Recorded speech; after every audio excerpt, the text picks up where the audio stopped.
نصير أعوذ بالله السميع العليم من الشيطان اللعين الرجيم بسم الله الرحمن الرحيم الحمد لله الذي لم يتخذ صاحبة ولا ولدا ولم يكن له شريك في الملك ولم يكن له ولي من الذل وكبره تكبيرا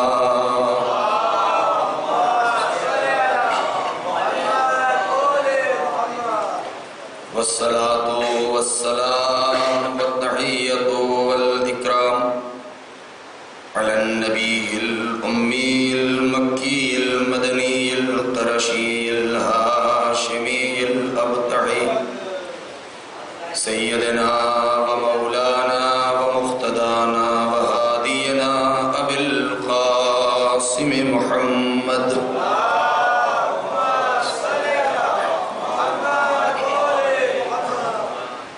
وعلى أهل بيته الطيبين الطاهرين المعصومين المظلومين الذين أذهب الله عنهم الرجس وطهرهم تطهيرا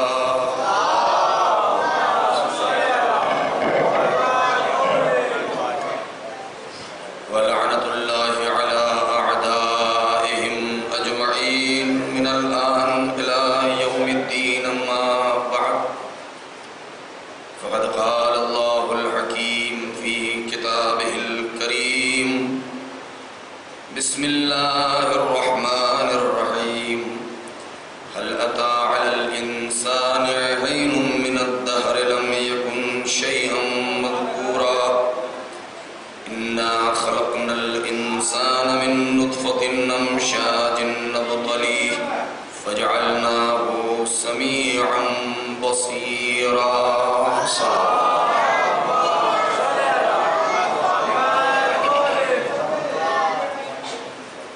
عزیزان محترم،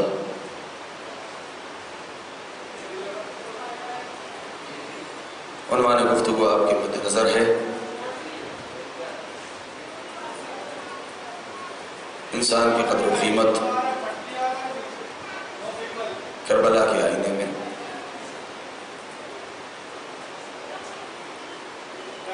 مختصر تمہیدی گفتگو کل میں نے آپ کی خدمت میں پیش کی تھی۔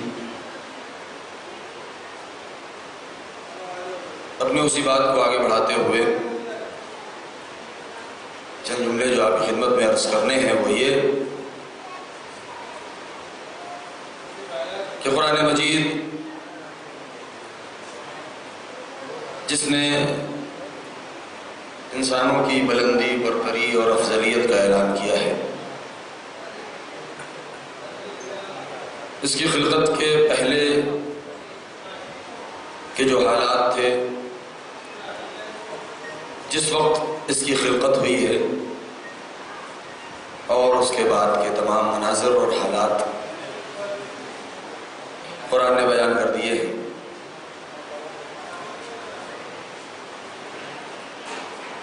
انسان کو چاہیے کہ وہ اپنی قدر و قیمت کو پہچانے،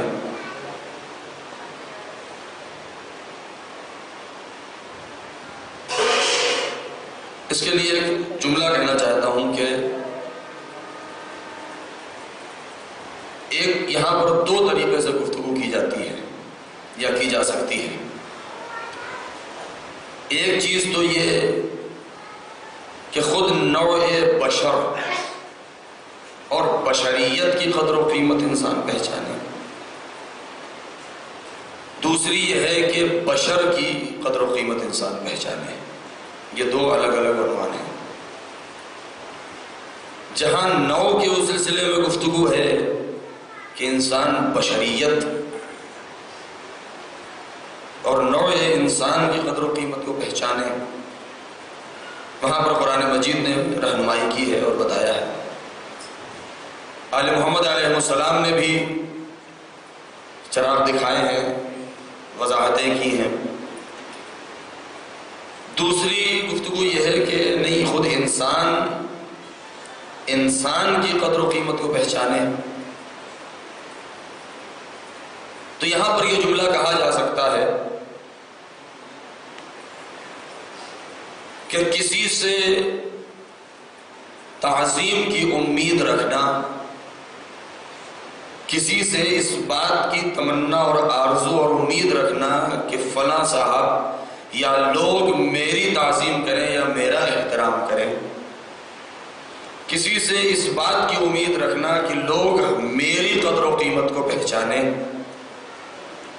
یہ بے فائدہ ہے.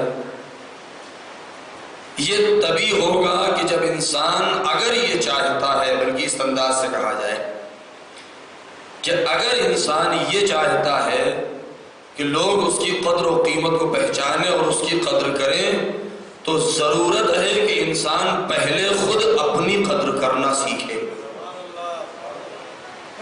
انسان پہلے خود اپنی عزت کرنا سیکھے، خود اپنی اہمیت کو پہچانے تاکہ دنیا اس کی اہمیت کو پہچانے. یہ میسج اور یہ پیغام میں نے اس سے پہلے بھی عرض کیا ہے کہ اگر اپنی عزت کروانا ہے تو انسان کو دوسرے کی عزت کرنا سیکھنا پڑے گا اور دوسرے کی عزت کرنا پڑے گا. لہذا بس اس امید کے بعد اگر ہم قرآن مجید کا جائزہ لیں تو انسان کے متعلق اس نے کیا کچھ نہیں فرمایا. هل أتى على الإنسان حين من الدهر لم يكن شيئا مذكورا. کیا انسان کے اوپر ایک ایسا دور نہیں گزرا، ایک ایسا زمانہ نہیں گزرا ہے، ایک ایسا پیریڈ، ایک ایسا وقت، ایک ایسا دور نہیں رہا کہ لم يكن شيئا مذكورا، کہ جب انسان قابل ذکر ہی نہیں تھا. کیونکہ قرآن مجید بالکل صاف لفظوں میں کہہ رہا ہے قابل ذکر وہی چیز ہوتی ہے جس کا وجود ہو. جس کا وجود ہی نہیں ہے وہ قابل ذکر کیسے ہے؟ پھر اس نے کیا کیا؟ اِنَّا خَلَقْنَا الْإِنسَانَ مِن نُطْفَةٍ أَمْشَاجٍ نَبْتَلِيهِ فَجَعَلْنَاهُ سَمِيعًا بَصِيرًا. پھر خدا کہتا ہے کہ ہم نے خلقنا الانسان، ہم نے انسان کو پیدا کیا ہے. کس چیز سے؟ بس یہ جو جملہ ہے میں نے جو سوال رکھا ہے یہاں پر، کس چیز سے، یہ اپنے ذہن میں رکھیے گا. اِنَّا خَلَقْنَا الْإِنسَانَ، خدا کہتا ہے میں نے خلق کیا ہے مِن نُطْفَةٍ أَمْشَاجٍ نَبْتَلِيهِ، دو ملے جلے یا مختلف ملے جلے نطفوں سے،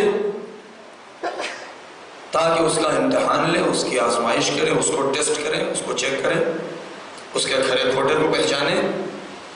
فَجَعَلْنَاهُ سَمِيعًا بَصِيرًا، جب ہم نے اس کے سرشت اور اس کے خمیر کے اندر ہم نے مختلف چیزیں اور عناصر رکھ دیے ہیں اور اس کے اندر ہم نے اپنی روح پھونک دی ہے اور یہ عالم عرصہ وجود اور عرصہ کائنات میں اس نے قدم رکھ دیا ہے، تو اب ضرورت ہے کہ ہم اس کو چیک کریں، اس کا آزمائش کریں، اس کو ٹیسٹ کریں، اس کو دیکھیں. پھر ہم نے اس کو ایسے پیدا کیا ہے کہ جب ہم نے اس کے خمیر کو مکمل کر دیا ہے تو دو اہم چیزیں ہم نے اس کے اندر رکھ دی ہیں. فَجَعَلْنَاهُ سَمِيعًا بَصِيرًا، ان دو چیزیں جو ہم نے رکھی ہیں، جہاں بہت ساری قوتیں ہم نے اس کو دی ہیں، بہت ساری صلاحیتیں سے ہم نے اسے نوازا ہے، ان میں یہ دو اہم چیز یہ ہے کہ ایک یہ ہماری مخلوق، یہ ہمارا بندہ، ہم نے اس کو سننے والا بنا دیا ہے اور دیکھنے والا بنا دیا. آپ انصاف کریں، یہاں پر پروردگار نے جتنی بھی روح پیدا کی ہے، حشرات الارض جو زمین کے اوپر رینگنے والے کیڑے ہیں، وہاں سے لے کر کے آسمانوں اور خلاؤں اور فضاؤں میں اڑنے والے بڑے سے بڑے اور چھوٹے سے چھوٹے پرندے، سب کو اس نے سمیع بنایا ہے، سب کو اس نے بصیر بنایا ہے، سب کو اس نے کان عطا کیا ہے. سارے حیوانات سنتے ہیں، سارے دیکھتے ہیں، لیکن خاص طور سے اس نے انسانوں کے لیے کوئی تو بات ہوگی، کوئی تو وجہ ہوگی. آخر اس کا وجہ کیا ہے، اس کا سبب کیا ہے کہ دیگر مخلوقات یا دیگر حیوانات کی جس کے اندر اس نے روح بھوگی ہے، جس کے اندر جان ہے، جو جاندار ہیں، ان کے بارے میں تو یہ نہیں کہا کہ ہم نے اسے سمیع و بصیر بنا دیا، ہم نے حیوانوں میں گائے کو سمیع و بصیر بنا دیا، بھینس کو بنا دیا، اونٹ کو بنا دیا، گھوڑے کو بنا دیا، کسی اور جانور یا چیونٹیوں کا ذکر کیا ہے۔ اور اتنا بڑا سورہ قرآن مجید میں، پورا سورہ سورہ نمل موجود ہے، پورا سورہ مکڑی کے نام کا سورہ عنکبوت موجود ہے، پورا سورہ سورہ فیل موجود ہے، ہاتھی کے نام کا سورہ ہے، چیونٹی کے نام کا سورہ ہے، مکڑی کے نام کا سورہ ہے، گائے کے نام کا سورہ ہے، یہ سارے انسان کے نام کا بھی ایک سورہ ہے۔ یعنی اس کا مطلب کیا ہے؟ یعنی حیوانوں کا بھی ایسا نہیں ہے کہ ذکر نہیں ہے، صرف یہی نہیں کہ ذکر ہو، اس کے نام کا پورا سورہ ہے قرآن میں، سورہ نمل، سورہ بقرہ، سورہ عنکبوت، سورہ فیل۔ لیکن کسی سورے میں ان حیوانوں کا ذکر اس عنوان سے نہیں ہے کہ ہم نے پیدا کر دیا ہے، ہم نے اس کو سننے والا بنایا، ہم نے اس کو دیکھنے والا بنایا، ہم نے اس کو اڑنے والا بنایا، ہم نے اس کو رینگنے والا بنایا۔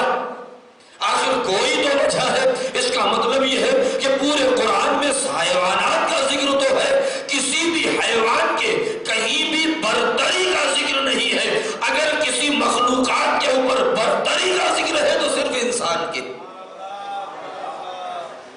پورے قرآن کا جائزہ لیں، اگر کہیں افضلیت کا ذکر ہے اور برتر ہونے کا اور اوپر ہونے کا اور اونچا ہونے کا ذکر ہے تو وہ انسان کا ہے۔ پورے قرآن کا جائزہ لیں، احادیث قدسی کو مطالعہ کریں، کہیں پروردگار عالم نے یہ نہیں کہا کہ دیکھو میری شان، قسم کھائی ہے اس نے۔ بہت توجہ چاہتا ہوں، ایک مرحلے تک لے جانا چاہتا ہوں۔ والشمس وضحاها والقمر اذا تلاها والنهار اذا جلاها والليل اذا يغشاها والسماء وما بناها والارض وما طحاها۔ اس کے کیا معنی ہے؟ یعنی وہ سورج کی جب چمک رہا ہو، وہ چاند جب اپنی روشنی پھینک رہا ہو، قسم ہے آسمانوں کی کہ جس کو ہم نے اتنی اونچائی پر بنایا ہے، قسم ہے اس رات کی کہ جو پوری دنیا میں اندھیرا پھیلا دیتی ہے، قسم ہے زمین کی اور زمین کے اندر پائے جانے والے خزانوں کی۔ آج انسان تحقیقات میں ڈوبا ہوا ہے کہ حقیقت کا پتہ لگائے، ماہیت کا پتہ لگائے کہ یہ سورج بنا کس چیز سے ہے، اس کے اندر یہ جو شعاعیں نکل رہی ہیں کہ یہاں سے کروڑوں اربوں میل دور یہ سورج جو چمک رہا ہے، اس کی شعاعیں آج زمین کے اوپر پہنچ رہی ہیں، اور اس پوری کائنات کو جو انرجی دے رہا ہے، جو طاقت دے رہا ہے کہ اگر یہی سورج نہ ہو تو نہال کبھی بھی دانا پھٹے گا نہیں، کبھی اس کے اندر درخت نکلے گا نہیں، کبھی اس کی جڑ زمین کے سینے میں جائے گی نہیں، کبھی وہ برابر ہوگا نہیں، یہ کائنات اندھیری رہے گا۔ اتنی عظیم چیز، اور اس کے بارے میں انسان یہ سوچ رہا ہے کہ یہ سورج کس چیز سے بنا ہے، یہ چاند کس چیز سے بنا ہے، زمین اور چاند کے درمیان فاصلہ کتنا ہے، زمین کا وزن کتنا ہے، چاند کا وزن کتنا ہے، ستاروں کے درمیان فاصلے کتنے ہیں، یہ پورا سولر سسٹم، اس میں مرکزی کردار کس کا ہے، یہ نظام، ایک نظام کے اوپر یہ پورا لیل و نہار قائم ہے، آخر اس کا سبب کیا ہے؟ یہ انسان سب کچھ تو سوچ رہا ہے، لیکن وہ انسان کی جو اپنے سے دور چیزوں کو سوچ رہا ہے، قرآن دعوت دے رہا ہے کہ تم ہزاروں کروڑوں اربوں میل دور چیز کو دیکھ کے اس کے بارے میں سوچ رہے ہو، میں دعوت دیتا ہوں اس کو سمجھنا ہے، تم پہلے اپنے اندر اپنے زمین کو سمجھ کے دیکھو۔ انسان اپنے آپ کو سمجھ لے گا تو پوری کائنات کو سمجھ لے گا۔ مولا کائنات اسی لیے فرماتے ہیں اتزعم انک جرم صغیر وفیک انطوی العالم الاکبر، اے انسان تو اپنے کو چھوٹا سا ایک پیکر سمجھتا ہے، وہ تیرے اندر پوری کائنات سمائی ہوئی ہے۔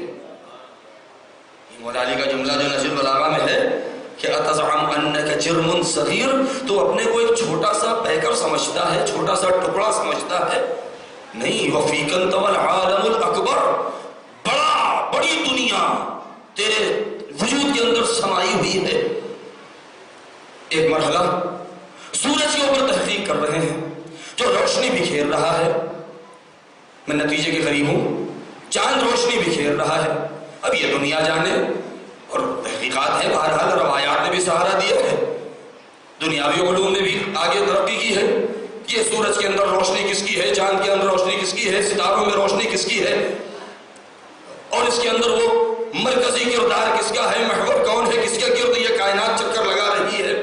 لیکن ذرا انصاف سے بتائیں کہ یہ اتنی عظیم کائنات سورج کو بنایا پروردگار نے تو کبھی نہیں کہا کہ دیکھو میں نے کیا بنا دیا. چاند کو کہا تو بنایا تو کبھی نہیں کہا کہ دیکھو میں نے چاند بنا دیا ہے. آسمان شامیانہ تانا کبھی نہیں کہا دیکھو میں نے کتنا اونچا آسمان بنا دیا میری تعریف کرو. کبھی نہیں. ستاروں کو بنایا، کہکشائیں بنائی ہیں، راہ فلکی بنائی ہے، خلا اور فضا بنائے ہیں، اسپیس بنا دیا ہے. کبھی نہیں کہا کہ دیکھو میری قدرت. لیکن جب اس نے انسان کو پیدا کیا ہے تو آواز دیتا ہے فتبارک اللہ احسن الخالقین. میری قدرت اور میری خلقت کے کمال کو دیکھنا ہے تو دیکھو کہ میں کتنا اچھا خالق ہوں کہ ایسا بنا دیا.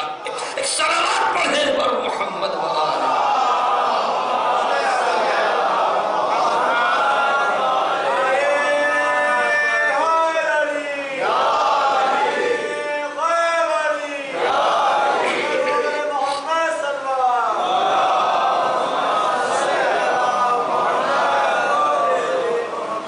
مطلب یہ ہے کہ کوئی خاص بات ہے اور اس کے بعد پھر اس کے فضیلتوں کا ذکر ہے.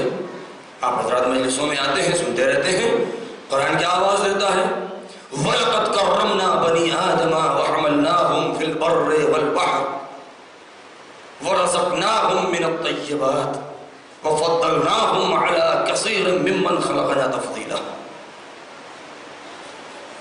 کہ ہم نے انسان کو کرامت دی ہے، ہم نے انسان کو شرافت بخشا ہے، ہم نے انسان کے سر پر سروری کا تاج پہنا دیا ہے، ہم نے اس کے چہرے پر اور اس کی پیشانی کے اوپر اشرف المخلوقات ہونے کا صحرا باندھ دیا ہے. یہ انسان اپنے کو سمجھے کہ ہم کون ہیں، جس کے صدقے میں پوری کائنات بنائی گئی ہے. یہ کائنات بنی ہے تو انسان کے لیے، یہ زمین کا فرش بچھا ہے تو انسان کے لیے، حیوان اگر آئے ہیں تو انسان کے لیے. اب یہاں پر ٹھہر جائیے. جسم انسانی کالبد شکافی کسی پیکر کا پوسٹ مارٹم کرنا اور اس کے اندر سارے عناصر کا چیک کرنا اور دیکھنا اور ڈھونڈنا، میں ایک بہت عظیم نتیجے تک چلے جانا چاہتا ہوں آپ کے ذہن کو. اسی لیے میں اکثر کہتا ہوں کہ نہج البلاغہ اور قرآن مجید، پہلے نمبر پر قرآن مجید اور اس کے بعد نہج البلاغہ. کم سے کم صحیح مگر پڑھیں ضرور. صرف کتاب تلاوت ہی سمجھ کے نہ پڑھیں. آپ کو ایک پارہ روزانہ پڑھنے کا موقع نہیں ہے، ایک آیت کا ٹائم ہے، ایک آیت پڑھیے. ایک آیت بھی بڑی ہے، آدھی آیت آپ پڑھیے، لیکن آدھی آیت پڑھیے ضرور. اور صرف پڑھ کے گزر نہ جائیں. ٹھیک ہے کہ تلاوت کا ثواب بہت زیادہ ہے، اس کو کوئی شمار نہیں کر سکتا. ایک انسان ایک دن میں پورا قرآن پڑھ ڈالے، ایک دن میں 10 پارے پڑھ ڈالے، بہت زیادہ ثواب ہے. لیکن نہیں، ایک دن میں پورا قرآن پڑھ ڈالنے میں اتنا ثواب نہیں ہے جتنا ایک آیت پڑھ کے اس کو سمجھ لینے میں ہے. قرآن تدبر کی دعوت دیتا ہے. افلا یتدبرون القرآن وَلَوْ كَانَ مِنْ عِنْدِ غَيْرِ اللَّهِ لَوَجَدُوا فِيهِ اخْتِلَافًا كَثِيرًا. تم قرآن پہ غور کیوں نہیں کرتے ہو؟ غور کر کے تو دیکھو ذرا. اور پھر اس کے بعد خدا کیا کہتا ہے کہ اگر یہ خدا کے علاوہ کسی اور کی طرف سے ہوتا تو تم قرآن میں کتنے زیادہ اختلاف پاتے. آدھی آیت پڑھے میرے بچوں، میرے نوجوانوں، بزرگوں سے معذرت کے ساتھ. آج تو آپ کسی کے پاس یہ بھی بہانہ نہیں رہ گیا ہے کہ ہم آفس میں ہیں، ہم راستے میں ہیں، ہم کام پہ ہیں، ہم پڑھ نہیں سکتے اس لیے کہ اب تو دنیا نے اتنی ترقی کر لی ہے کہ ایسے ایسے سافٹ ویئر ہیں کہ ایک نقطے کے اندر پورا قرآن سنتا ہوا لوگ دیکھ رہے ہیں. لہذا انسان جس وقت چاہے پڑھ سکتا ہے، راستہ چلتے ہوئے چاہے تو پڑھ سکتا ہے. تدبر کر کے دیکھیں. جب ایک چیز میں بریکٹ میں بات کہہ دوں، اتنا یاد رکھیے گا، مولا کے فضائل اور فضیلتوں میں اہل بیت کی جتنی بھی آیتیں ہیں، جتنی بھی روایتیں ہیں، جتنے بھی اشعار ہیں، جتنی بھی منقبتیں ہیں، آپ سب پڑھ ڈالیے. بہت توجہ چاہتا ہوں. چاہے جتنے بڑی سے بڑے فضائل کی مجلس میں آپ بیٹھیے، اگر لطف آپ کو اصلی تبھی آئے گا جب آپ قرآن کو سمجھ لیں گے. کیونکہ اگر ہم نے قرآن کو سمجھ لیا تب ہمارے سمجھ میں آئے گا کہ اہل بیت کا مقام کیا ہے.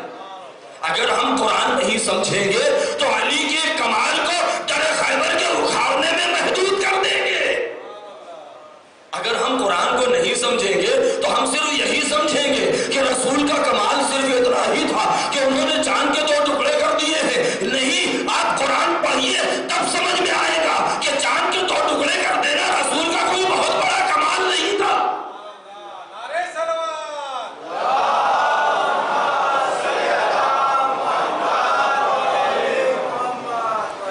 اگر ان کے کمالات اور ان کے معجزات کو سمجھنا ہے اور حقیقی لطف لینا ہے فضائل کو سن کے تو قرآن کو سمجھنا ہوگا، تب جا کے اندازہ ہوگا. کیونکہ قرآن نے جیسا قصیدہ ان کا پڑھا ہے دنیا پڑھ ہی نہیں سکتی ہے. دنیا میں کسی کے زبان منہ میں اتنی بڑی زبان ہی نہیں ہے، کسی کے پہلو میں اتنا محکم جگر ہی نہیں ہے، کسی کے پاس اتنا بڑا ذہن ہی نہیں ہے جو آل محمد کی بلندی تک پہنچ سکے. کیوں؟ یہ کوئی غیر نہیں کہہ رہا ہے، یہ مولا علی نہج البلاغہ میں یہ تو کہہ رہے ہیں کہ ینحدر عن السیل ولا یرقى الی الطیر. میرا وجود وہ ہے کہ جس سے سرچشمے علم اور چشمے جاری ہوتے ہیں معارف کے، اور میری ذات وہ ہے کہ جہاں تک کوئی پرندہ پر نہیں مار سکتا ہے. ہم پڑھیں تب سمجھ میں آئے گا. میں نے جتنا جو یہ گھیرا ہے آپ کو صرف ایک لفظ سمجھانے کے لیے کہ اگر انسان کو سمجھنا ہے تو سورہ حلقہ میں کیا کہا پروردگار نے؟ اِنَّا خَلَقْنَا الْإِنسَانَ مِن نُطْفَةٍ نَمْشَاجٍ نَبْتَلِيهِ. جو میں نے کہا تھا کہ یہاں پر ٹھہر جائیے گا کہ کس چیز سے بنا ہے انسان. آپ نے آج تک غور کیا اس بات کے اوپر کہ دنیا علم الابدان میں یعنی جسموں کے علم میں، مولا علی نہج البلاغہ میں فرماتے ہیں العلم علمان، علم 2 طریقے کے ہوتے ہیں، علم الادیان و علم الابدان. دین کا علم اور بدن کا علم. کبھی غور فرمایا آپ نے کہ آج پوری دنیا اس بات کے اوپر لڑی ہوئی ہے انسان کے بدن کے اندر کون کون سی چیزیں پائی جاتی ہیں، کون سی چیز کتنے مقدار میں پائی جاتی ہے، ہڈیاں کس چیز سے بنی ہیں. ایسی چیزیں تیار کرنے کی کوشش کی جا رہی ہے، تیار کر لیا ہے کہ اگر کسی انسان کی ہڈی ٹوٹ جائے اور اتنا حصہ نہ ملے تو نقلی بنا کے لگا دیا جائے اور وہ اس کے اندر جوائنٹ بھی ہو جائے اور وہ اس سے میچ بھی کر جائے اور انسان چلنے بھی لگے. اگر انسان کا کوئی عضو کٹ جائے اور کسی دوسرے کا نہ مل پائے، کوئی ڈونر نہ مل پائے، تو ایسے موقع پر اس کو لیبارٹریز کی مشین میں اس کو بنا کر کے اس کے سیلز کو تیار کر کے خون کے ذریعے سے اور اس کے جینیٹک اعتبار سے اس کو میچ کر کے انسان کے بدن میں اس کا پیوند لگا دیا جائے. یہ ساری چیزیں ہیں. آج دنیا سوچ رہی ہے کہ انسان کی آنکھوں کو ہم لیبارٹریز سے بنا لیں، انسان کے جین کو نکال کے اس کا ڈی این اے ٹیسٹ کر کے اس کے بلڈ گروپ سے میچ کر کے انسان کے بدن سے 1 قطرہ خون لے کر کے اس کا مشابہ بنا کے دنیا کے سامنے پیش کر دے. آج تک دنیا یہاں تو بڑھتی چلی جا رہی ہے، آخر ایک مقام پر آ کے دنیا نے گھٹنا ٹیکا کیوں؟ نہیں سمجھے کیوں؟ جسم کے اعتبار سے تو ترقی پر ترقی کرتے جا رہے ہیں. آج تک کسی نے کیوں نہیں کہا کہ ہم جسم بھی بنا سکتے ہیں؟ ارے ہمارے پاس ایسی مشینیں آ جائیں گی کہ ہم جسم بنا کے اس مشین سے روح بنا کے اس پیکر میں ڈال دیں گے. سوچنے کا مقام ہے. ایک سیل انسان کے بدن سے لے لیں اور اس کے بعد اس کو کیا کرتے ہیں آپ بہتر جانتے ہیں. ہمارے اس بزم میں ماشاءاللہ ڈاکٹر صاحب بھی بیٹھے ہیں، دیگر میڈیکل سائنس کے اسٹوڈنٹس بھی بیٹھے ہوں گے، وہ جانتے ہیں اس چیز کو کہ کس طریقے سے انسانی اعضاء و جوارح اور اس کی بدن کے اوپر جو تحقیقات ہو رہی ہیں، جو ریسرچ ہو رہی ہے، اس کو عملی جامہ پہنایا جا رہا ہے. پریکٹیکل میدان میں لا کے اس کے رزلٹ سامنے ہے کہ ہم اور آپ دیکھ رہے ہیں. اتنا زیادہ ترقی کر لیا، کیوں روح کے بارے میں کسی نے آج تک نہیں سوچا کہ ہم جسم کے حصے کو بنا رہے ہیں تو روح کو بھی بنا لیں گے. نقطہ اصلی یہاں پر ہے قرآن کو سمجھنے کا. ہم چاہتے ہیں کہ دنیاوی ان مثالوں سے ہمارے بچے سمجھیں. کہتے ہیں کہ آپ نے مجلسوں میں سنا ہے کہ جناب یعقوب سے جب ان کے بچوں نے آگے یہ کہا تھا کہ بابا آپ ان کو بھیج دیجئے ہمارے ساتھ یوسف کو، اور ہم لے کے جائیں گے، کھیلیں گے، کودیں گے، اس کے بعد واپس لے آئیں گے. تو جناب یوسف نے کیا کہا کہ میں ڈرتا ہوں اس بات سے کہ کہیں اس کو بھیڑیا نہ کھا جائے اور تم روتے ہوئے چلے آؤ. ایک صلوات پڑھ کے ذرا آگے تشریف لے آئے.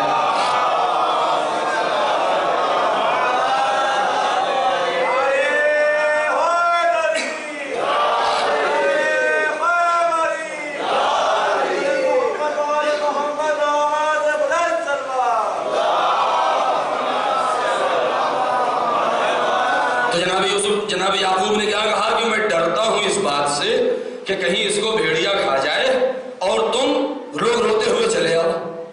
مفسرین نے کیا کہا، روایتوں میں کیا ہے کہ اگر جناب یعقوب یہ نہ کہہ دیتے اپنے بیٹوں سے تو ان کے بیٹے پوری زندگی سوچتے رہتے، ان کو کوئی ترکیب ملتی نہیں. قرآن کی دیکھیے قرآن کیا کہتا ہے، نحن نقص علیک احسن القصص، ہم تمہارے لیے اچھی اچھی کہانیاں لے کے آئے ہیں.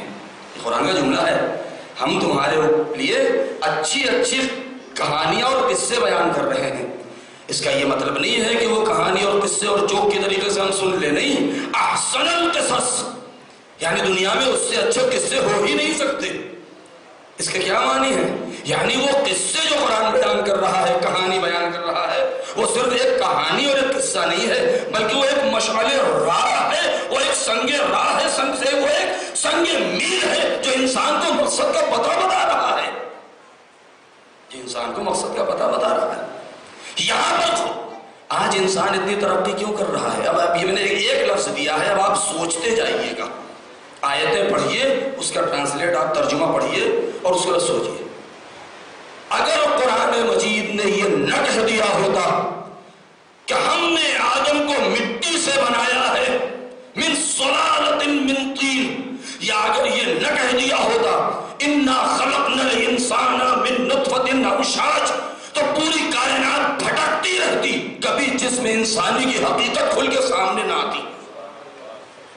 پروردگار نے یہ علم کا دروازہ کھولا ہے، یہ آئیڈیا دیا ہے، یہ ہنس دیا ہے کہ ہم نے کس چیز سے بنایا ہے، لہذا انسان ترقی کرتا چلا گیا. لیکن جب روح کا معاملہ آیا ہے تو یہاں پر کیا ہے، جیسے ہی جسم کا معاملہ آیا، ایک ایک عضو کا ذکر ہو رہا ہے قرآن مجید میں، انسان کے جسم کی حقیقت کو بیان کیا جا رہا ہے. یہ بھی کہا جا رہا ہے کہ جسم کے انسان کے اندر وہ تمام خزانے موجود ہیں، لوہا اس کے اندر، پیتل اس کے اندر، تانبا اس کے اندر، مٹی، چونا، پتھر، یہ سب کچھ اس کے اندر موجود ہے. لیکن جب روح کا مسئلہ آتا ہے تو ایک ہی آواز دیا ہے، یا نبی اللہ، اے میرے حبیب، یسألونک عن الروح قل الروح من امر ربی. جب دنیا والے آپ سے پوچھیں کہ روح کیا ہے تو آپ صرف اتنا کہیے گا کہ روح میرے پروردگار کا ایک امر ہے.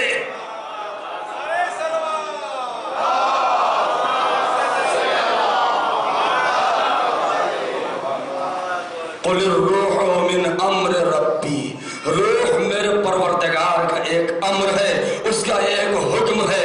یعنی روح کے بارے میں کوئی وضاحت نہیں ہے کہ یہ کس چیز سے بنی ہے، یہ کیسے بنی ہے. لہذا جب تک خدا کی طرف سے یا آل محمد کی طرف سے کوئی تفسیر نہیں آ جائے گی، دنیا بھٹکتی رہ جائے گی، در علم تک پہنچ ہی نہیں سکتی. یہی وجہ ہے کہ جس میں انسانی پر ترقی ہوتی جا رہی ہے. روح انسانی کے بارے میں آج تک سب انسان کہ جب انسان جاتا ہے اور اپنی آخری سانسیں لینے لگتا ہے، کسی بیماری میں مبتلا ہو جاتا ہے، تو بڑے سے بڑے دعویٰ کرنے والے، بڑے سے بڑے اسپیشلسٹ کی جو اس بات کا دعویٰ کرتے ہیں کہ ہم نے ایسی ایسی مشینیں بنا دی ہیں کہ کتنے کتنے سال انسان کو مصنوعی سانسوں کے ذریعے سے روکا جا سکتا ہے. لیکن آخری جملہ یہی ہوتا ہے کہ ہم نے اپنی کوشش کر لی، اب اوپر والا چاہے گا تبھی بچا سکتا ہے. ایک صلاحیت پڑے.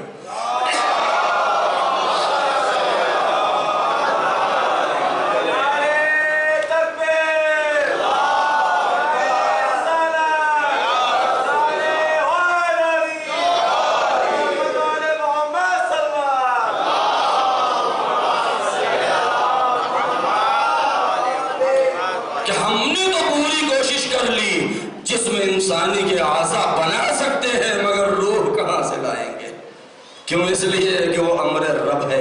اب یہاں سے گریز کر کے آپ کی زحمت تمام کرنا چاہتا ہوں کہ روح امر رب ہے۔ موت کس چیز کا نام ہے؟ انسان اپنی حقیقت کو پہچانے، موضوع ذہن میں رہے۔ موت کس چیز کا نام ہے؟ موت کے معنی کیا ہے؟ ایصال ثواب کی مجلس میں ہمیشہ موت کا تذکر ہوتا ہے۔ ایک جملہ آپ کی خدمت میں عرض کروں، دنیا کی سب سے بڑی حقیقت کا نام ہے موت۔ نہیں، بدل دو، دنیا کی سب سے بڑی زندہ حقیقت کا نام ہے موت۔ موت ایک زندہ حقیقت ہے، اور سب سے زیادہ جس کو انسان بھولتا ہے وہ یہی موت۔ یہاں تک کہ جس وقت ہمارے کندھے پر دوسرے کا جنازہ ہوتا ہے اس کے بارے میں تو سوچتے ہیں، اپنی موت کو بھولے ہوئے ہوتے ہیں، اپنی موت کو بھولے ہوئے ہوتے ہیں۔ اچھا، موت کیا ہے؟ تفسیرات بہت زیادہ ہیں اس میں۔ کہتے ہیں موت آیا فنا ہے، ہو جانا ہے، مٹ جانا ہے، یا کوئی اور چیز ہے؟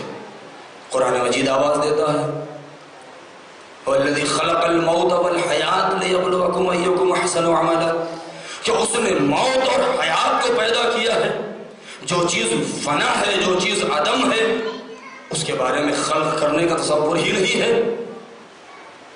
خلق کا لفظ آیا ہے، اس کا مطلب یہ ہے کہ موت ایک امر وجودی کا نام ہے کہ جس کا وجود ہے باقاعدہ طور سے۔ موت کے معنی کیا ہے؟ زیادہ وقت نہیں لوں گا، جلدی جلدی نتیجہ میں دینا چاہتا ہوں۔ کہتے ہیں کہ موت قبروں پر لکھا ہوا آپ نے پڑھا ہوگا، یا پوسٹر میں لکھ دیا جاتا ہے مرحوم کے کہ مرحوم فنا بہت اچھے انسان تھے جو راہی ملک عدم ہو گئے۔ یہ راہی ملک عدم کیا ہے؟ عدم کسے کہتے ہیں؟ عدم یعنی نہ ہونا، یعنی ختم ہو جانا، نام و نشان مٹ جانا۔ انصاف سے بتائیں کہ یا انسان راہی ملک عدم ہوا ہے؟ دعائے جوشن کبیر میں جو پروردگار کی صفت ہے جسے ہم پڑھتے ہیں، کیا پڑھتے ہیں؟ یا من خلق الاشیاء من العدم، اے وہ ذات کے جس نے اشیاء کو عدم سے وجود بخشا ہے۔ اس کا کیا معنی ہے؟ یعنی پروردگار عالم کسی چیز کو پیدا کرنے کے لیے کسی بیس کا محتاج نہیں ہے۔ ضروری نہیں ہے کہ ایک درخت تب درخت بنے جب پہلے بیج موجود ہو، نہیں، یہ پروردگار عالم کے لیے ضروری نہیں ہے، کیونکہ وہ خالق اشیاء من العدم ہے، کہ یعنی نہ ہونے سے وہ ایک چیز کو ہونے میں مدد دیتا ہے۔ یہ چیز کو نہ ہونے سے ہونے میں مدد دیتا ہے۔ اب جس نے اس پوری کائنات کو اتنا سجایا، سنوارا، آراستہ کیا، اس کی آرائش کی، اس کی گود میں ندیاں بہا دی ہیں، اس کے آغوش میں سمندر چھلکا دیے ہیں، جس کے اندر چمن و گلستان بنا دیے ہیں، جس میں نسیم بہاری چلا دی ہے، جس کے اندر سبزے بہلا دیے ہیں، جس کے اندر پرندے چہچہا رہے ہیں، کیا یہ کائنات صرف بنائی اس لیے ہے کہ اس انسان کے سر پر تاج شرافت باندھے اور اس انسان کو فنا کر دے؟ نہ، یہ اس کی شان خالقیت کے خلاف ہے، یہ پروردگار عالم کی شان خلاقیت کے خلاف ہے کہ ایک چیز کو فنا کر دے۔ آپ ڈکشنری میں جائیں، دیکھیں گے موت کے معنی کیا ہیں۔ کہتے ہیں موت کے معنی ہی بقا کے ہیں، باقی رہنے کے ہیں۔ موت کے معنی مٹنے کے نہیں ہیں۔ موت یعنی انتقال، یعنی ٹرانسفر، ایک جگہ سے دوسری جگہ منتقل ہو جانا، پہنچ جانا۔ اب اس جملے کو سمجھنے کے بعد آگے جائیں، کہتے ہیں خالق نے پورے قرآن میں جہاں کہیں بھی انسان کے علاوہ چیزوں کا ذکر کیا ہے تو لفظ فنا استعمال کیا ہے۔ کل شیء فان ویبقى وجہ ربک ذو الجلال والاکرام، ہر شے فنا ہونے والی ہے سوائے وجہ اللہ کے، وجہ پروردگار کے۔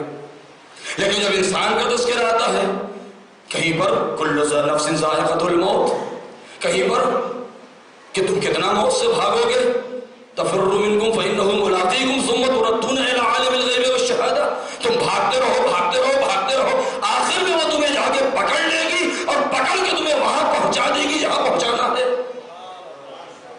اگر تم اپنے دعوے میں سچے ہو تو موت کی تمنا کرو۔ یہ لفظ موت کیوں آیا ہے؟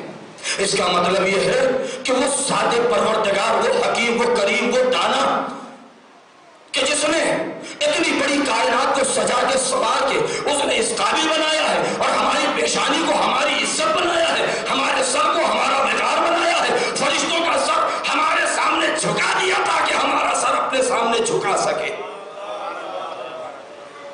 تو کیا اس نے فنا کے لیے؟ نہیں۔ اب اگر ہم ان تمام باتوں کو جو میں نے بیان کیا جمع کریں تو ایک ہی بات سمجھ میں آتی ہے کہ ہر شے فنا ہو سکتی ہے، لیکن کبھی بھی روح بشریت فنا نہیں ہو سکتی، روح انسان فنا نہیں ہو سکتی ہے۔ کیوں؟ اس لیے کہ روح کے بارے میں پوچھا گیا کہ روح کیا ہے، تو کہا اے میرے نبی کہہ دیجئے گا کہ روح من امر ربی، کہ روح میرے رب کا امر ہے۔ اب دنیا میں دیکھتے جائیے کہ مرکز حیات کہاں ہے؟ حیات انسان کو ملتی کہاں سے ہے؟ انسان کو زندگی ملتی کہاں سے ہے؟ ارے ہر چیز فنا ہونے والی ہے، وجہ اللہ باقی رہنے والا ہے، امر اللہ باقی رہنے والا ہے۔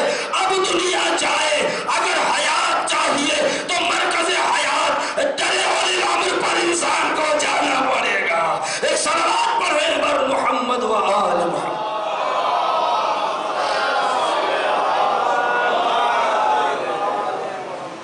انسان کو در اول الامر پر جانا پڑے گا۔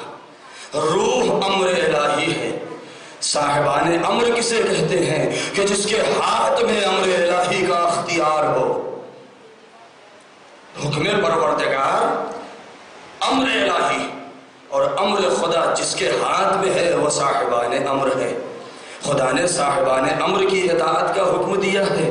یہ صاحبان امر اسی لیے ہے کہ ان کے اختیار میں امر الہی ہے۔ جب یہ ان کے اختیار میں امر خدا ہے، اسی لیے پروردگار کہتا ہے وَمَا تَشَاءُونَ إِلَّا أَن يَشَاءَ اللَّهُ۔ اے اہل بیت تم تو وہ چاہتے ہی نہیں ہو، جو چاہتے ہو وہی چاہتے ہو جو خدا چاہتا ہے۔ ایک صلوات پڑھیں بر محمد۔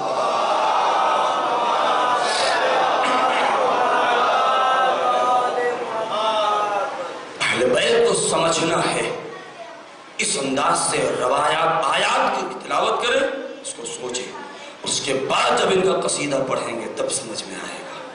جملہ کہوں، آل محمد کی شان میں غلو کرنا، یہ ہمارا موضوع نہیں ہے، میں کسی اور دن بیان کروں گا، لیکن ایک چھوٹا سا آپ کی خدمت میں۔ غلو کیا ہے؟ کیونکہ یہ لفظ ایسا ہے کہ میں اس لیے چاہ رہا ہوں کہ آپ کی خدمت میں عرض کر دوں، لوگ جان جائیں کہ غلو کسے کہتے ہیں۔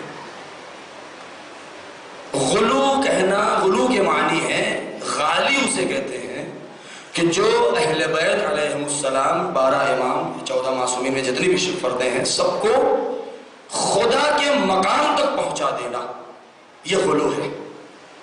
یا کم سے کم پیغمبر اسلام کی ذات سے بھی اور آگے، اس کو کہتے ہیں غلو،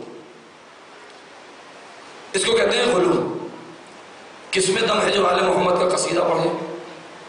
کس کے عقل میں اتنی گنجائش ہے جو ان کے مقام کو سمجھ سکے؟ کس کے سفیر ضمیر اور نفس میں اتنی وسعت اور اتنی کیپیسٹی ہے کہ ان کے نور کی حقیقت کو سمجھ سکے؟ پوری کائنات میں قسم خدا کی کوئی نہیں ہے، کیوں؟ اس لیے کہ آل محمد کی مثال تو دنیا میں دی ہی نہیں جا سکتی ہے۔ ایک ہی لفظ کہا جا سکتا ہے کہ آل محمد کو سمجھنا ہے تو صرف ایک ہی مثال ہے۔ یہ مت کہو کہ آل محمد فلاں جیسے ہیں، نہیں، یہ کہو کہ آل محمد خود اپنے جیسے ہیں۔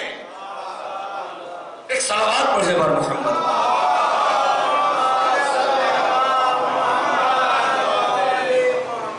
اب میں حدیث پڑھوں آپ کے سامنے۔ میں نے فتح گڑھ کے امام باڑے میں یہ روایت آپ کے سامنے پیش کی تھی کہ جب کسی نے آگے پوچھا نام کیا ہے پوچھنے والے کا، عبد العزیز، 8ویں امام کے صحابی دوست، اس نے کہا میرے مولا میں مسجد سے آ رہا ہوں، ابھی میں نے عجیب و غریب باتیں سنی ہیں لوگوں کو کہتے ہوئے۔ کہا تم نے کیا سن لیا؟ کہا میں نے سنا کہ لوگ کہہ رہے ہیں، دائرہ بنائے بیٹھے ہیں، گولا بنائے بیٹھے ہوئے ہیں کئی جگہ، اور سب یہی کہہ رہے ہیں کہ امام کو کیسا ہونا چاہیے، ان کو معصوم ہونا چاہیے، عصمت کسے کہتے ہیں، عصمت کا مقام کیا ہے، معصوم کا اختیار کتنا ہے، آیا ان کے پاس معجزہ ہوتا ہے یا نہیں ہوتا، کائنات میں ان کا اختیار کتنا ہے۔ جب یہ سارے سوالات امام کے سامنے رکھا تو امام نے کیا کہا، یا عبد العزیز تم نہیں جانتے؟ ہاتھوں جوڑ لیا، سرکار جو کچھ آپ بتا دیں گے مجھے مل جائے گا۔ اب آپ سوچئے، اگر میں آپ سے پوچھوں یا آپ مجھ سے پوچھیں ابھی ٹائم کیا ہوا ہے، اور میں آپ سے یہ کہوں کہ ٹرین 3 بجے رات کی ہے، تو آپ یہ نہیں سوچیں گے کہ میں پوچھ رہا ہوں کہ کتنا بجے ہے، یہ کہہ رہے ہیں ٹرین 3 بجے کی ہے؟ نہیں، تو سوال اور جواب میں کوئی ربط ہی نہیں ہے۔ نہیں، امام سے عبدالعزیز نے سوال کیا، اب امام جو جواب دے رہے ہیں آپ اس کو ملاحظہ فرمائیں اور اس کے بعد سمجھیں کہ یہ غلو کرنے والے کون ہیں اور کیا غلو کیا جا سکتا ہے یا نہیں کیا جا سکتا ہے۔ پہلے مقام عصمت، مقام امامت کو انسان سمجھے تو صحیح، سمجھے ہے نہیں اور چلے ہیں قصیدہ پڑھنے، بولنا آتا نہیں ہے اور چلے ہیں بلبل کی نقل کرنے کے لیے۔ انسان اپنی حقیقت تو پہلے پہچانے تو صحیح۔ امام نے کیا کہا؟ جیسے ہی کہا کہ میرے مولا ذرا بتائیے کہ آپ کا مقام کیا ہے، آپ کی منزل کیا ہے، عصمت کسے کہتے ہیں، کائنات میں آپ کا اختیار کتنا ہے، آپ صاحب اعجاز ہیں یا نہیں ہیں، آپ کون سے کام کر سکتے ہیں، کون سے نہیں کر سکتے ہیں، تو ایک مرتبہ امام نے کہا یا عبدالعزیز لا تحمل علی البناء فوق ما یطیق فیہدم، اے عبدالعزیز کسی نیو اور بنیاد اور فاؤنڈیشن کے اوپر اس کی طاقت سے زیادہ وزن مت ڈالنا، اس سے بڑی بلڈنگ مت کھڑی کرنا ورنہ تمہاری عمارت گر جائے گی۔ کیا مطلب ہے؟ کہا تمہارے ذہن میں جتنی طاقت ہے بس اتنا ہی ہم کو سمجھنے کی کوشش کرو، اس سے آگے سمجھنے کی کوشش کرو گے نہ تم یہاں کے رہو گے نہ وہاں کے رہو گے۔ اس کا کیا مطلب ہے؟ مولا علی کے جملے کی تفسیر ہے کہ میرے سلسلے میں 2 لوگ ہلاک ہو گئے، جنہیں مجھے اپنے حد سے نیچے گرا دیا وہ بھی ہلاک ہو گئے، جنہیں مجھے میرے حد سے اوپر اٹھا دیا وہ بھی ہلاک ہو گئے۔ لہذا بہت ہی نازک مرحلہ ہے آل محمد کی شان میں، ان کے ساحت قدسی میں جب ہم مطالعے اسٹڈی کے لیے زانو ادب طے کریں تو ہوشیار رہیں۔ ایسا نہیں ہے کہ ہمارے منہ میں جو بھی آیا ہم سب کچھ بتا کہہ دیں کہ آل محمد ایسے ہیں، نہیں، کہیں ایسا نہ ہو کہ ہم اپنے اعتبار سے ان کو بڑھا رہے ہیں لیکن کہیں ایسا نہ ہو کہ ہم ان کو ان کی حد سے نیچے گرا رہے ہیں۔ سمجھنے کی ضرورت ہے، ورنہ تفسیر عجیب البیان میں جو روایت ہے وہ تو عجیب و غریب ہے۔ جب کسی نے چھٹے امام سے پوچھا کہ مولا یہ بتائیے کہ آپ کا مقام کیا ہے، آپ کا مرتبہ کیا ہے، تو چھٹے امام عجیب جملہ کہہ رہے ہیں، کہہ رہے تمہیں میں بتاؤں میں کیا ہوں، ہم اہل بیت کیا ہیں؟ میں تو آیا ہی ہوں اسی لیے آپ بتائیے مجھے۔ عجیب و غریب جملہ ارشاد فرمایا ہے، آپ میں دم ہے جو ایسا منقبت پڑھ سکتے ہیں، ہمارے منہ میں اتنی طاقت ہے اپنے زبان میں جو ایسی جملہ کہہ سکتے ہیں جو امام صادق علیہ السلام نے فرمایا ہے، کہا اے میرے چاہنے والے سن، تو میرے فضیلت کے بارے میں سمجھنا چاہتا ہے تو اتنا یاد رکھ کہ نسرونی عن الربوبیہ وقولوا فی حقنا ما شئتم، اتنا یاد رکھنا ہم خالقیت کا بوجھ نہیں اٹھا سکتے، ہم رازقیت کا بوجھ نہیں اٹھا سکتے، ہم ربوبیت کے بار کو نہیں برداشت کر سکتے، تم ہمیں خالقیت اور رازقیت اور ربوبیت سے نیچے کر دو، پھر جتنا دل چاہے بڑھا دو۔ ایک صلوات پڑھے بر محمد وآلہ۔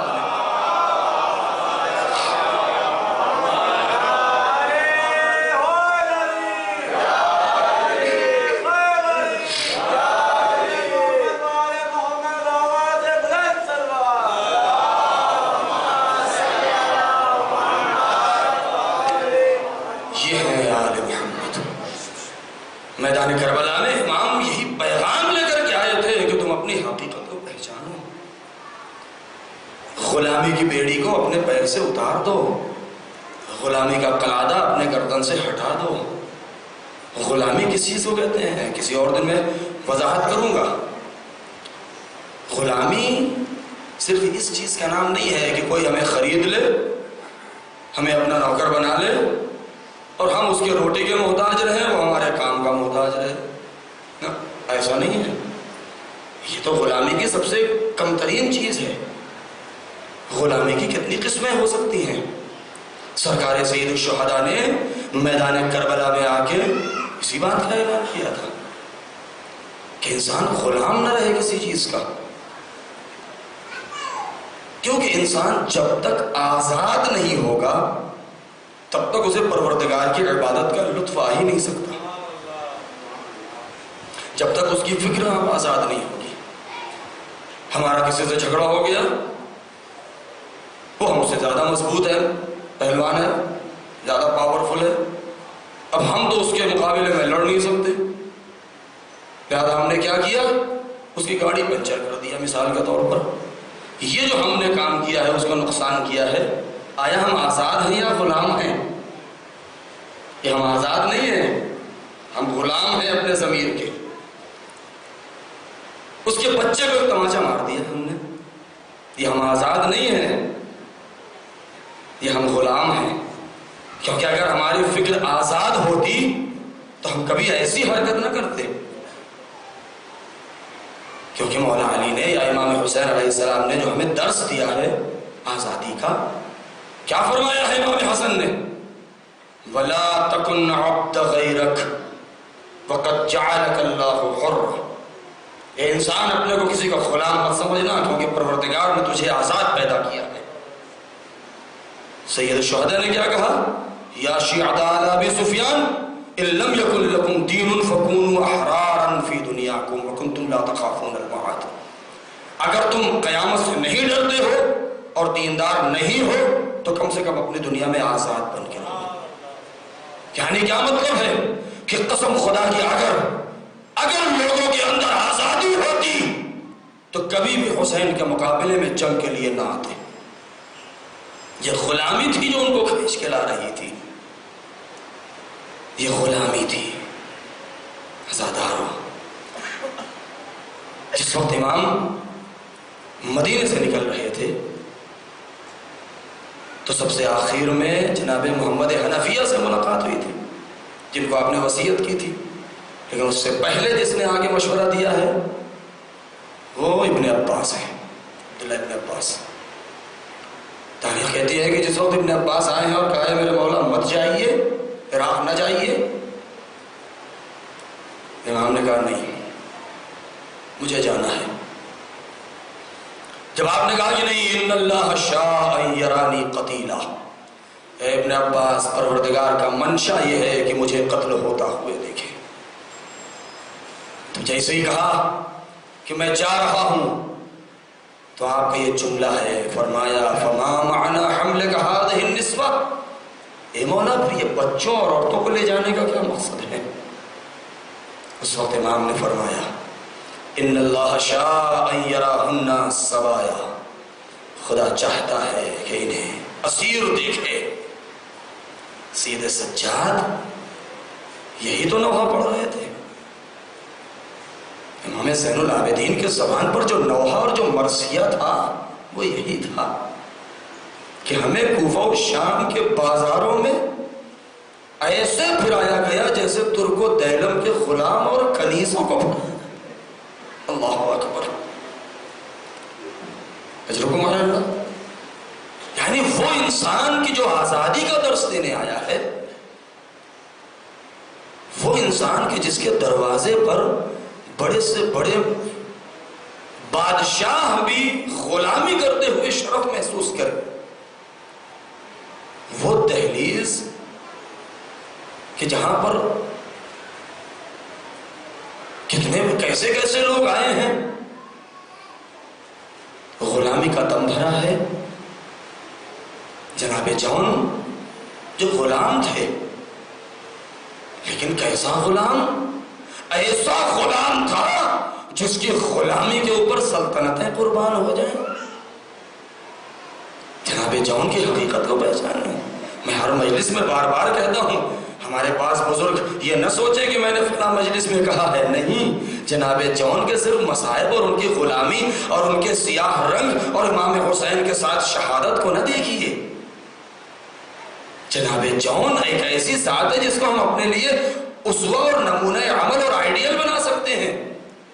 جناب جون کیا ہیں؟ زبان لرزتی ہے ان کو غلام کہتے ہوئے، کیونکہ جناب جون وہ ہیں جنہوں نے جناب پیغمبر اسلام کی خدمت کی ہے، جنہوں نے مولا علی کی خدمت کی ہے، ان کے غلام رہے ہیں، جنہوں نے حسن و حسین کو اپنی آغوش میں لیا ہے، جنہوں نے جناب زینب کو کھلایا ہے، جناب ام کلثوم کی پرورش کی ہے، جنہوں نے اپنے آغوش میں امام زین العابدین کو پالا ہے، جنہوں نے جناب علی اکبر اور جناب عباس کو لوریاں سنائی ہیں. یہ وہ چیزیں ہیں کہ جو جاننے کی ضرورت ہے. اور اس کے بعد ہم بڑی آسانی سے جون کہہ کے گزر جائیں. ہم کیا پہنچیں گے اس مقام تک؟ اگر ہمیں آقا کے مقام کو سمجھنا ہے تو ہمیں ان کے غلام جون کے مقام کو سمجھنا پڑے گا کہ جس نے سرحد عصمت کو بہت نزدیک سے دیکھا ہے، جس نے اپنے کردار کو غلام ہوتے ہوئے بھی ایسا بنایا ہے کہ بادشاہان وقت اپنے کو جون کے قدموں کی خاک سمجھتے ہیں. اللہ اکبر! یہ معمولی بات ہے، یہ معمولی بات نہیں ہے. عزاداروں کی یہ درد وہ ہے کہ جہاں پر غلام اور کنیزیں آزاد کیے جا رہے ہیں، لیکن ہائے رے کربلا، ہائے رے مصائب کربلا. عزاداروں، میرا استاد ایک جملہ ہے، وہ کہتے ہیں کہ میرے استاد نے کہا ہے، کہتے ہیں میرے استاد بیٹھے ہوئے تھے، میرے استاد نے کہا ہے اپنے استاد کے بارے میں. وہ کہتے ہیں کہ میں اپنے استاد کے پاس گیا، انہوں نے واقعہ نقل کیا، کہا کہ یہ خطیب منبر پہ مجلس پڑھ رہا تھا، گریا ہو رہا تھا. گریا ہوتے ہوتے جب مجلس ختم ہوئی تو ایک انسان نے، ایک شخص نے ذاکر سے کہہ دیا کہ آج آپ نے مصائب بہت کم پڑھا.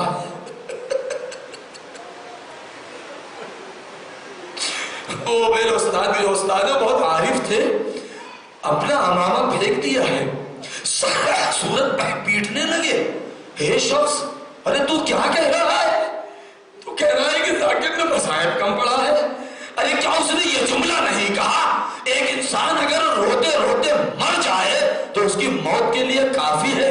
کیا اتنا مصائب کافی نہیں ہے کہ کوئی کہہ دے ہائے زہرا کی بیٹی زینب بے مقنع دربار؟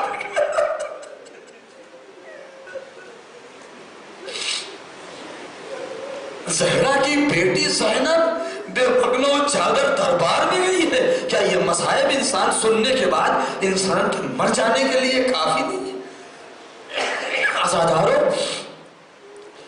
دعا ہے، خدایا تجھے اسیری زینب کا واسطہ ہے.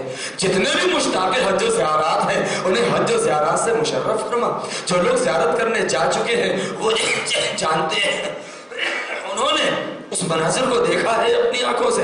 اے عزادارو، ہائے جب 11 محرم کو یہ لٹا ہوا قافلہ کربلا سے چلا ہے تو عالم یہ ہے کہ جب یہ شہداء کی میتوں کے پاس سے گزر رہا تھا اور ایک مرتبہ 2 فقرے ملتے ہیں. جب امام کی نظر پڑی ہے اپنے باپ کے بے گور و کفن میت کے اوپر تو خش کھا کے گرنے لگے ہیں.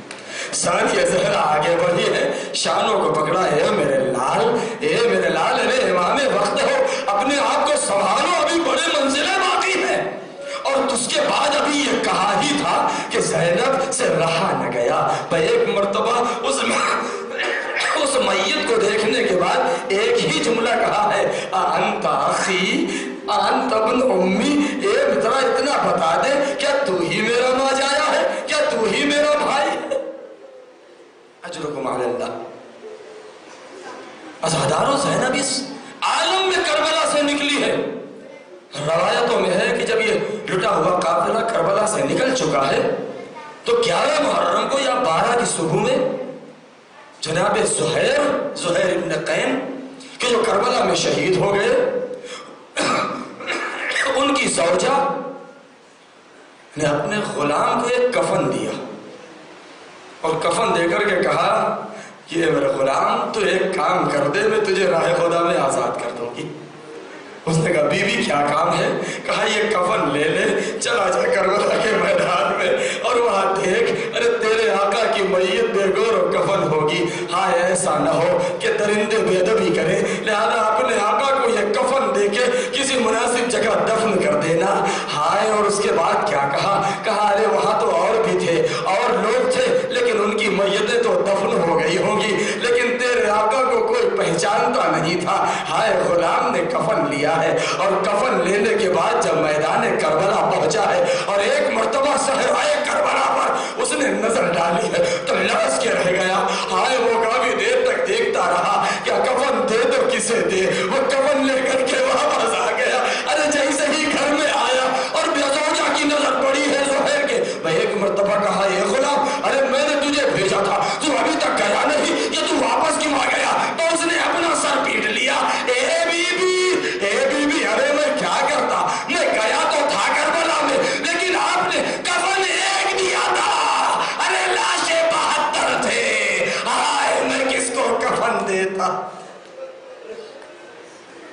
اجرکم علی اللہ.